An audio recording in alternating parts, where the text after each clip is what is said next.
Hi friends, இன்றைக்கி நான் முருங்கைக்காய் தொக்கு செய்ய போகிறேன். இது முருங்கைக்காய் வறுவல்னு சொல்லலாம்.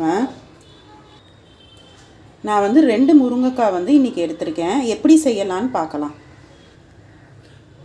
நல்லெண்ணெய் எடுத்துக்கிட்டேன். 2 ஸ்பூன் ஊற்றிக்கோங்க நல்லெண்ணெய். எண்ணெய் காயட்டும். எண்ணெய் காஞ்சிருச்சு. கடுகு போட்டுக்கோங்க. கடுகு வெடிக்கட்டும். கடுகு வெடிச்சிருச்சு. இப்போ வெங்காயம் ரெண்டு பெரிய வெங்காயம் கட் பண்ணி வச்சுருக்கேன். 2 பெரிய வெங்காயம் போட்டுக்கிட்டேன்.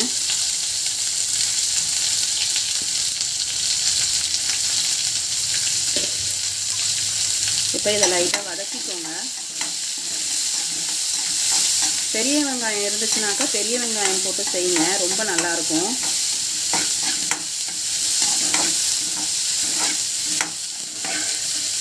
தக்காளி கட் பண்ணி வச்சுருக்கேன், அதையும் வந்து போட்டு அதையும் நல்லா வதக்கிக்கோங்க. நல்லா தக்காளி வந்து மசிஞ்சிடணும், அந்தளவுக்கு நல்லா வதக்கிக்கோங்க.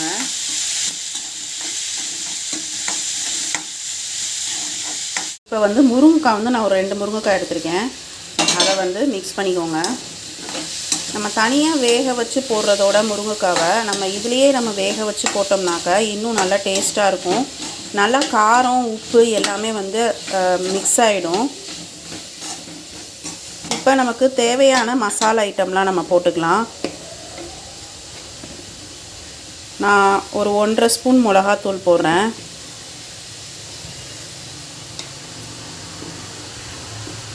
மல்லித்தூள் வந்து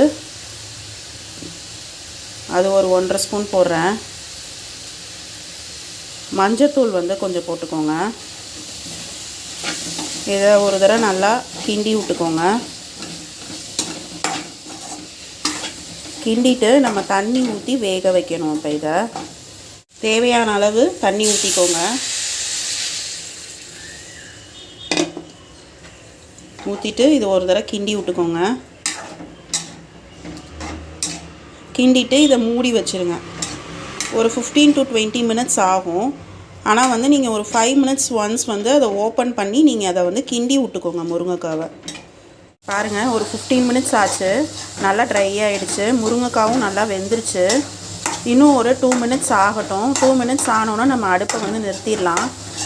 இது வந்து ரொம்ப டேஸ்ட்டாக இருக்கும். நீங்கள் வந்து சப்பாத்தியோட தொட்டு சாப்பிடையில நல்லாயிருக்கும். அதே மாதிரி ரசம் சாதத்துக்கு வந்து ரொம்ப நல்லாயிருக்கும். நீங்கள் ஒரு தடவை உங்கள் வீட்டில் இதை ட்ரை பண்ணி பாருங்கள். ரொம்ப ஈஸி. முருங்கைக்காய் கிரேவி வந்து பார்த்திங்கனாக்கா நல்லா ரெடி ஆகிடுச்சு. இதுக்கப்புறமா நீங்கள் கொத்தமல்லியை வந்து தூவி விட்ருங்க. இது வந்து சமைக்க பிகினர்ஸாக இருப்பாங்கள்ல, அவங்க கூட வந்து ஈஸியாக இந்த ரெசிப்பியை வந்து செஞ்சிடலாம். முருங்கைக்காய் தொக்கு வந்து ரெடி ஆகிடுச்சு. நீங்களும் உங்கள் வீட்டில் இதை ட்ரை பண்ணி பாருங்கள். உங்களுக்கு இந்த வீடியோ பிடிச்சிருந்தால் லைக் பண்ணுங்கள், கமெண்ட் பண்ணுங்கள், சப்ஸ்கிரைப் பண்ணுங்கள். தேங்க்யூ.